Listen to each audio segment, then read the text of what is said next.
Imagínate que te voy a contar la historia de una niña que va a visitar a su abuelita enferma. Y la abuelita le dice que en agradecimiento por su visita le va a contar una historia. Y la historia es sobre un pato que fue por primera vez al cine. En esta historia vamos a conocer la historia de la película. La película trata de un perro que está perdido en la calle porque su familia lo abandonó. El perro se encuentra a un gato que le pregunta por qué está en la calle y ahora el perro le va a contar la historia de por qué su familia lo abandonó. Y así la historia se puede ir haciendo cada vez más y más y más y más pequeñita. Este es el ejemplo perfecto de una narración enmarcada.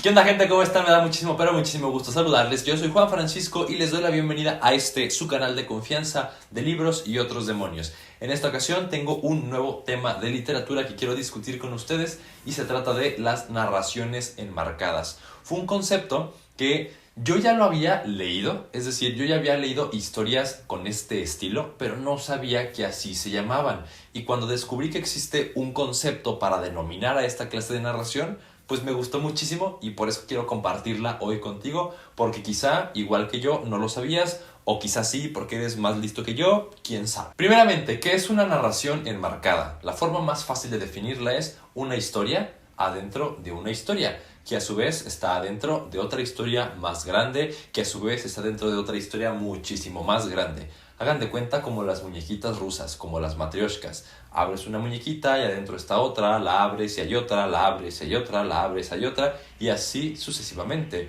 como la canción de la mamá de la mamá de la mamá de la mamá de la mamá. Total que este estilo se utiliza cuando el autor tiene como varias historias o varias narraciones pequeñitas que contar, y para no hacer una antología, para no hacer una recopilación de relatos, pues las metemos todas adentro de una novela y con recursos narrativos, con recursos de tiempo, de espacio, de forma, pues vamos a hacer que todo forme parte de una historia muchísimo más grandota. Para que me entiendas un poquito mejor, te voy a dar 5 ejemplos de novelas con narraciones enmarcadas. Seguramente tú conoces algún otro, te invito a que me lo dejes en la sección de los comentarios. La primera de ellas, y quizá la más famosa, es Las Mil y Una Noches. Las mil y una noches que pasé, mil y una noches contigo, mil y una noches. Y no estoy hablando de la canción, me estoy refiriendo a la novela anónima, la clásica novela árabe. En este libro, la historia central, la historia principal, la historia rectora de toda la trama es la de la princesa Shahrazad y su esposo, el rey.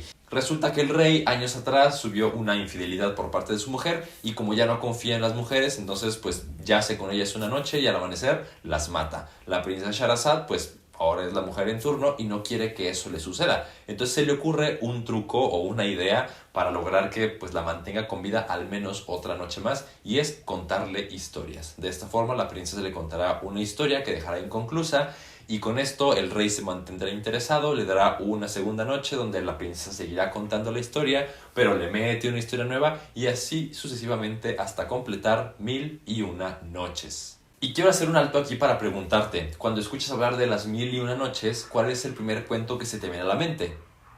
Exacto, Aladino y la lámpara maravillosa. Sin embargo, esta historia no forma parte de la novela original. Esto se debe a un error de traducción. Cuando el francés Antoine Galard descubre esta historia y se la quiere llevar a Europa, pues digamos que su versión que él utiliza para traducirla está incompleta, de modo que estamos muy por debajo de las 1001 noches, de modo que pues buscará otras historias árabes que le gusten y las irán metiendo a esta colección. Curiosamente, esta colección o esta novela final, esta versión, es la más conocida en Occidente, pero no es la original. Y ahora que ya sabes este dato y que puedes impactar a tu crush en la próxima fiesta de tu salón, continuamos con el ejemplo número 2. Los cuentos de Canterbury, escrito por Geoffrey Chaucer. Esta historia nos cuenta la vida de 24 peregrinos que un día coinciden en una taberna, ¿no? En un restaurante de aquellos años. Y los peregrinos van, pues en peregrinación, a la catedral de Canterbury. Van a visitar una tumba.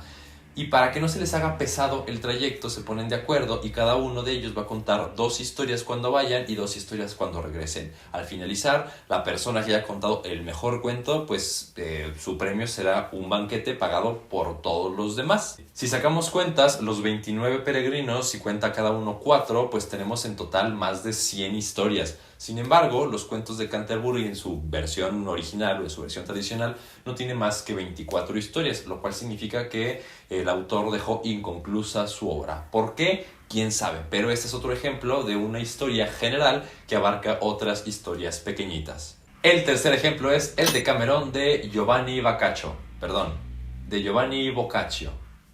Me faltó hacer esto. En esta historia conocemos a 10 jóvenes que están huyendo de Florencia a causa de la peste y se resguardan en una villa. Ahí van a pasar 10 días y para que no se les haga así eterno y aburridísima su estadía, pues decide que cada uno va a contar un cuento durante esos 10 días, ¿no? Entonces 10 cuentos al día, 10 días, tenemos 100 cuentos en total. El Decamerón, por decirlo de alguna forma, es una recopilación de 100 relatos más chiquititos. Y es una narración enmarcada porque a lo largo de todo el Decamerón no dejamos de lado la historia central, que es la de los jóvenes que se están poniendo de acuerdo para poder pasar pues su exilio de la forma más amena posible. El cuarto ejemplo es Frankenstein o El moderno Prometeo, escrito por Mary Shelley. Esta novela ya les platiqué de ella aquí en el canal y justamente cuando hacía la reseña de este libro yo les explicaba que es una historia que comienza completamente diferente a la forma en la que nosotros estamos acostumbrados. ¿Por qué? La historia inicia con el señor Robert Walton, un inglés adinerado que está haciendo viajes por el mundo y que periódicamente le escribe cartas a su hermana para platicarle cómo va su experiencia. En una de estas cartas va a empezar a contarle que se encuentra con un señor llamado el doctor Victor Frankenstein. De modo que Walton ya no es el narrador, sino que ahora el doctor es Frankenstein, el doctor. Este a su vez nos va a contar la historia de la creación del monstruo. Y cuando al monstruo le toca ser el narrador, ahora nos va a contar pues la historia de su vida de monstruo. Si se fijan, en una misma trama seguimos destapando matrioshkas y cada vez nos vamos encontrando una historia más pequeñita adentro de la otra. Y el último ejemplo es una novela contemporánea bastante reciente y que de hecho yo acabo de leer hace poquito y que justamente te compartí también aquí en el canal. Y estoy hablando de Las conversaciones del argentino César Aira. Este libro, por lo raro que fue, se convirtió en uno de mis 10 libros favoritos del año pasado. La historia comienza siendo la de un señor que padece insomnio y que para poder dormir tiene que recrear en la noche las conversaciones que tuvo durante el día. La conversación de la noche en turno es la de que tiene con su amigo en un café hablando sobre una película. De modo que ahora, si ya teníamos la historia del señor, la historia de la conversación, ahora tenemos la historia de la película. La historia de la película a su vez va conteniendo otras subtramas y esas subtramas otra subtrama y así hasta que llega un punto en el que yo como lector me sentía súper perdido porque ya no sabía cuál era el hilo conductor.